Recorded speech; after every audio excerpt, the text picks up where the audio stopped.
tap into the science of your telomeres. Now we're talking about biological immortality. You have civilizations, whether you believe it or not, that are millions of years ahead of us. Okay? Who have already figured out how to genetically preserve themselves. So when you're talking about Caucasians cloning in these labs, or splicing genes, or the one German scientist, I believe his name was Stalin, trying to create the monkey army, or Hitler trying to create, because a lot of people say they see blonde hair, blue eye extraterrestrials called Nordics. Those are not Nordics.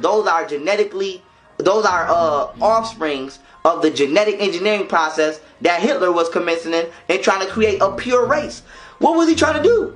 Create a pure genealogical structure, void of the animal DNA, because Caucasians have animal DNA. So he was trying to take the monkey out of their gene, and it didn't work. But it created what is known as a Nordic. So that being said, you got entities walking around this planet right now that's genetically enhanced. Period. When we're talking about African people, we have to understand we already come genetically enhanced. We don't need no tweaking and geeking. So you are diluting yourself through the food that you eat, as well as the woman that you sleep with. Period. So if she's not African, say goodbye to your cosmic connection. And say goodbye, or not say goodbye.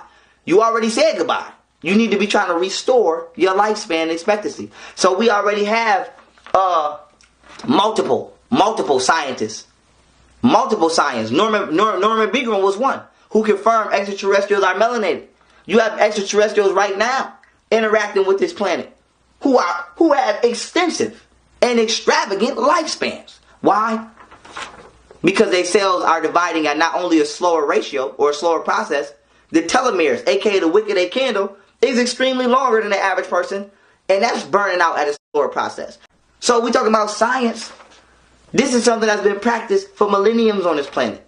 The only people who have lost the science of this, sadly, was the descendants and the creators of this science, which is us and our extraterrestrial lineage.